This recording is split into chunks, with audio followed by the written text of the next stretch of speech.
Hujambo mtazamaji wa UBC TV, ifuatayo ni taarifa ya habari na tunakutangazia kutoka studio zetu zilizopo mjini Kampala.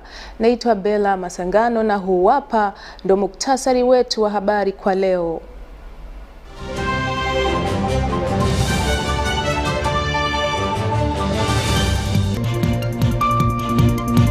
Serikali yashauriwa kuchukua hatua zaidi kupambana na mafisadi nchini. Wamiliki wa nyumba wapinga mswada wa 2018. Tanzania yaadhimisha miaka 60 ya uhuru.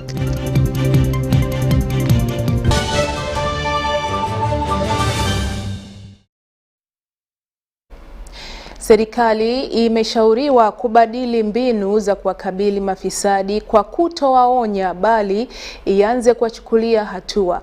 Kuwachukulia hatua mafisadi kutaisaidia serikali kukomesha vitendo hivyo. Tupate taarifa zaidi.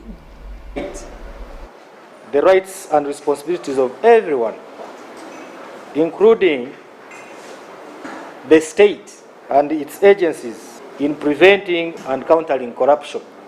Kwa takriban miaka 15 sasa, mashirika na idara mbalimbali za serikali vimekuwa vikishutumiwa kwa kuongoza kwa vitendo vya ufisadi. Kulingana na ripoti kuhusu vitendo vya ufisadi iliyotolewa na idara kuu ya serikali ya IGG mwaka huu. In judiciary, one way to fight corruption is to make sure that we develop clear work plans. And what we are doing right now is that the work plans are being prepared with the clear outputs, with the clear performance indicators, with the clear timelines, with the costs associated with delivering those outputs. First and foremost, the Directorate of Criminal Investigations, together with the Office of the Director of Public Prosecutions, have unanimously agreed that all corruption cases shall be prosecution-led. As a ministry, we are more than committed to serve you, to attend to those challenges.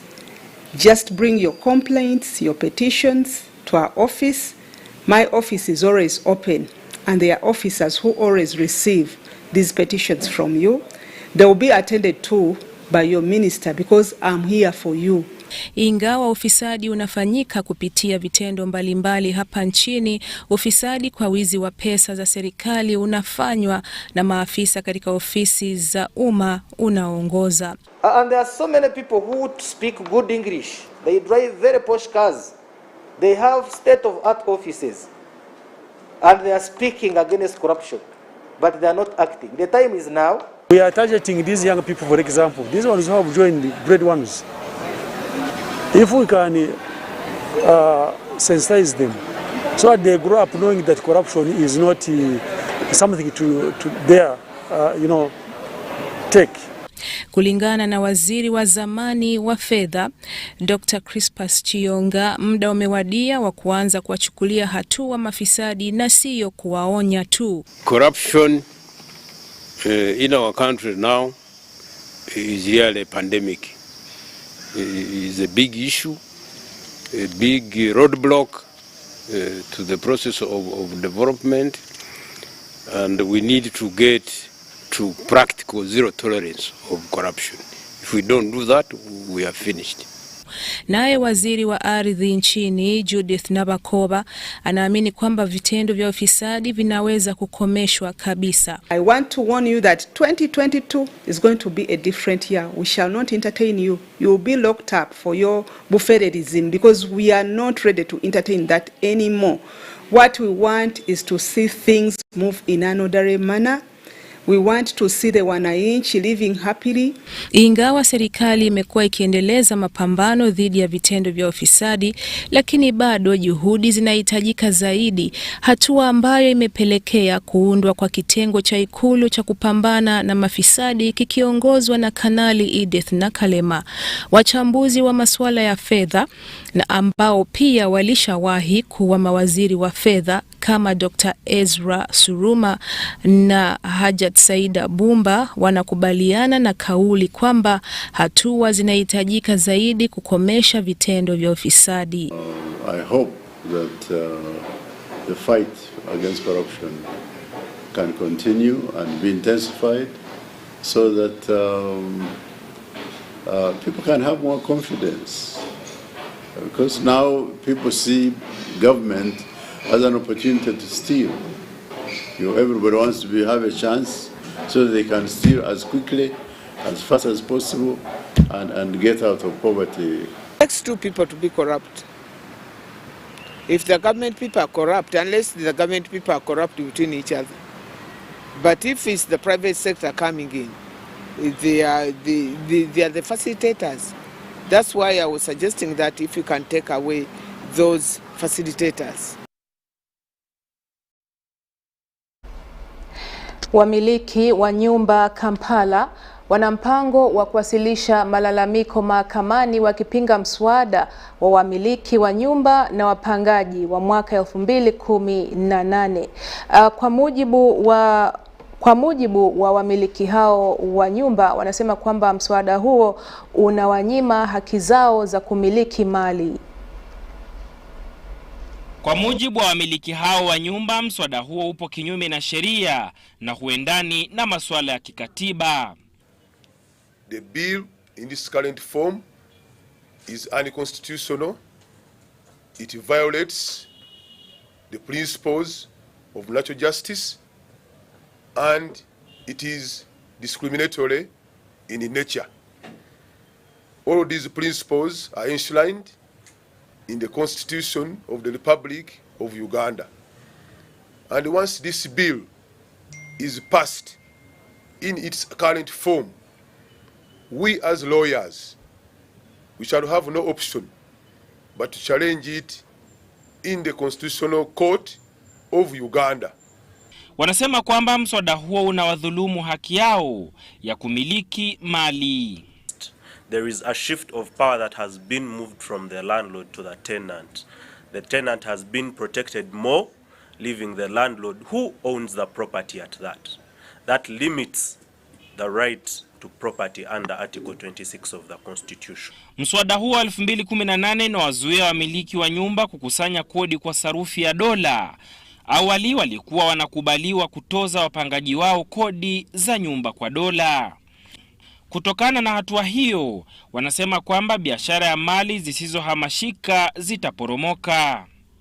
We as landlords, we have also been borrowing money in dollars to pay off these landlords so that we acquire these properties like this one which I have.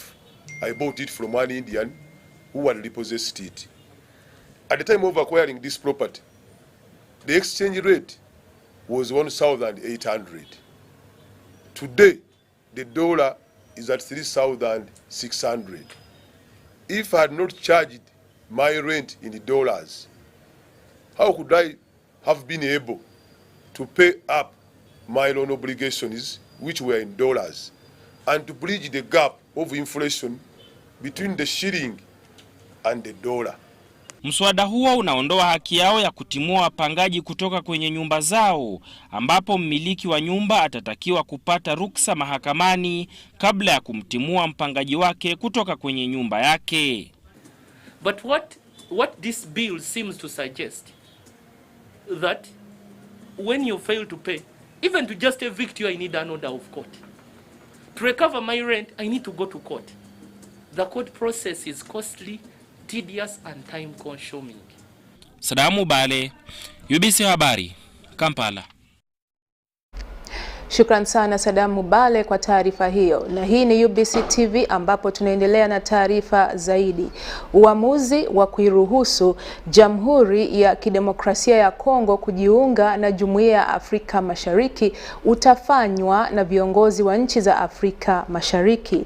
Naibu Waziri Mkuu wa kwanza ambaye pia ni waziri wa masuala ya Jumuiya ya Afrika Mashariki, Mheshimiwa Rebecca Alitwala Kadaga, anasema kwamba Baraza la Kikanda la Afrika Mashariki limeshaidhinisha maombi hayo, ambapo ni idhini za marais wote wa nchi za Afrika Mashariki inayosubiriwa.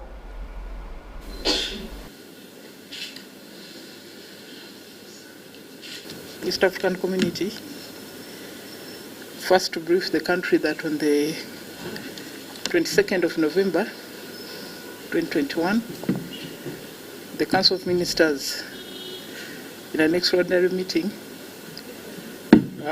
agreed with the report of the Verification Committee that had gone to the DRC Congo to verify their suitability for joining the East African Community. So we have recommended to the heads of state to complete the process, and we hope that very soon the summit will sit to set the program for negotiations, because the DRC Congo is expected to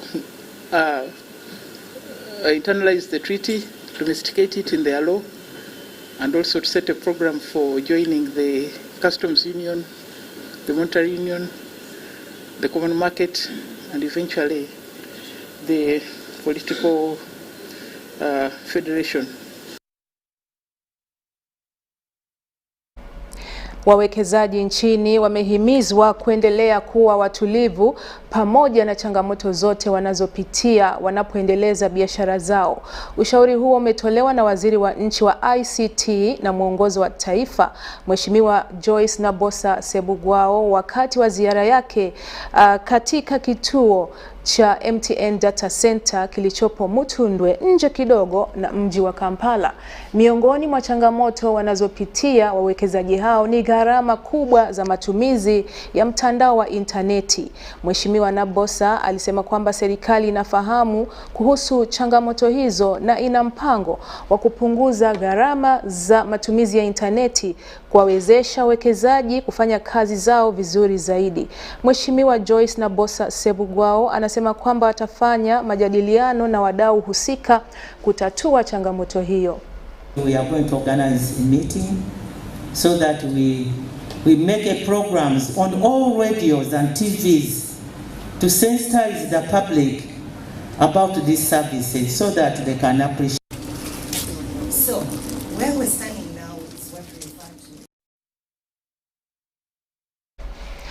Jaji Musa Sekana amejiondoa katika uendeshaji wa kesi ambapo muungano wa mawakili wa Uganda Law Society na wamiliki wengine wawili wanamshutumu mwanasheria mkuu wa serikali na mamlaka ya ulinzi wa mazingira nchini NEMA kwa kukabidhi kipande cha ardhi cha msitu wa Bugoma Forest Reserve kwa kiwanda cha kutengenezea sukari cha Hoima Sugar Limited kwa upandaji wa miwa. Jaji Sekana amearifu kwamba ameamua kujiondoa katika kesi hiyo, kwani hii sio mara ya kwanza kesi hiyo inawasilishwa mahakamani na kwamba ishatupiliwa mbali. Katika habari nyingine, familia ya Francis Bruno Bazibu imewasilisha malalamiko katika Tume ya Haki za Binadamu ikilalamikia kukamatwa kwake na kuzuiliwa kwenye mahakama ya kijeshi ya Makindye baada ya kudaiwa kukutwa na silaha kinyume cha sheria.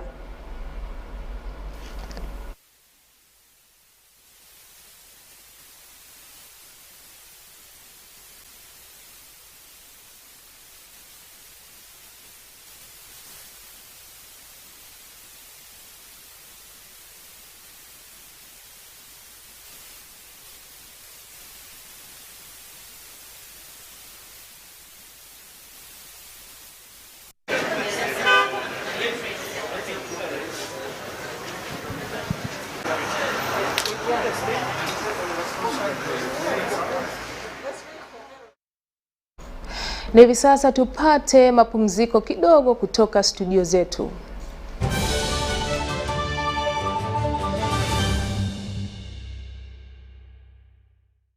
The Electoral Commission appointed the 2nd to the 14th of December 2021 as the period for conducting candidates' campaign meetings for local government council by-elections. The Commission urges all candidates, their agents, supporters and the public to adhere to set rules and regulations during the campaign period and particularly observe the following. Candidates shall not use or publish any language or defamatory words which incite public disorder, hatred, violence or threaten war. Campaigns shall be conducted between 7 a.m. and 6 p.m. and in accordance with the harmonized candidates campaign program. Strict SOPs put in place by the Ministry of Health and by the Electoral Commission to prevent the spread of COVID-19 will have to be adhered to. Candidates will, however, be allowed to organize or hold campaign meetings in a regulated manner, preferably outdoors, with limited attendance of a maximum of 200 persons, with face masks, enough spacing, hand washing facilities and sanitizers. Candidates are advised to identify suitable venues within their constituencies and notify the respective returning officers, who will conduct an inspection together with the police and the district COVID-19 task force to ensure the venue will enable observance of the guidelines issued by the Ministry of Health. Candidates and their agents are advised to use non-contact means of communication to interact with the electorate, such as flyers, leaflets, brochures, posters, billboards and banners, radio and television announcements, and talk shows, short messaging services, SMS, voice messaging, social media platforms, and websites. Candidates who use posters are warned against putting them on road traffic signs. Similarly, candidates who use banners are also strongly warned against hanging them, the campaign banners, on electricity power lines or in a manner that endangers vehicle traffic and pedestrian movement. Candidates may also use the community-based public address systems Bizindalo between 7 a.m. to 9 a.m. and 4 p.m. to 6 p.m. as per the campaign program harmonized with the respective returning officers. All candidates are advised to desist from holding mass rallies and conducting processions from one meeting to another. Similarly, convoys and crowds of supporters shall not be allowed outside the designated meeting venues. Polling and tallying of results for elections of councillors for special interest groups shall take place on Wednesday, the 15th of December 2021. Then polling for district chairperson Kayunga and chairpersons and councillors for other local government councils shall take place on Thursday, the 16th of December 2021 at all polling stations in the affected electoral areas. Yellow Uganda, congratulations and thank you for buying shares in MTN Uganda. We look forward to a brighter future together. MTN will keep you updated with important information about your shares via SMS, our website and our official social media channels.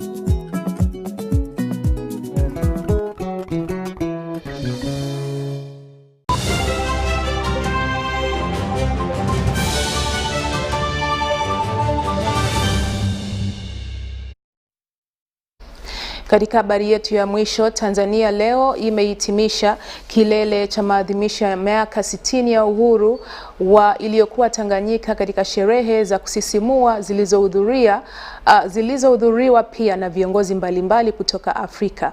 Gwaride la kijeshi pamoja na maonyesho ya halaiki ni baadhi ya mambo yaliyofanyika wakati wa maadhimisho hayo katika uwanja wa Uhuru jijini Dar es Salaam. Waziri Mkuu Kassim Majaliwa aliyekuwa mwenyekiti wa kamati ya maandalizi ya sherehe hizo amesema kwa namna wananchi walivyojitokeza kwa wingi ni ushuhuda tosha kwamba taifa hili limesafiri miaka 60 ya uhuru katika njia ya amani na utulivu. Rais Samia Suluhu kwenye maadhimisho hayo hakuwa na hotuba ndefu mbali ya kuwatambulisha wageni wake, lakini alitumia muda mwingi kwenye hotuba aliyotoa hapo jana usiku kutaja mafanikio yaliyofikiwa tangu taifa hili lilipopeperushwa bendera kwa mara yake ya kwanza.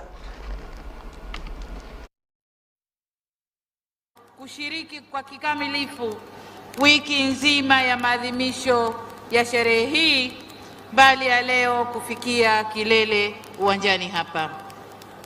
Ndugu zangu, maadhimisho yetu leo tumeungwa mkono na wageni kadhaa, na naomba niwatambulishe. Watasimama, ilikuwa ni wakaribisho wasalimie wananchi, lakini kwa sababu ya muda wageni wetu watasimama na kutoa salamu, kupungia kwa wananchi. Nianze na Mheshimiwa Uhuru Muigai Kenyatta, Rais wa Jamhuri ya Kenya na mwenyekiti wa Jumuiya ya Afrika Mashariki. Na hadi hapo mtazamaji wetu, sina la kuongeza, sina la ziada, ila na kushukuru tu kwa kutizama taarifa hii mwanzo hadi mwisho.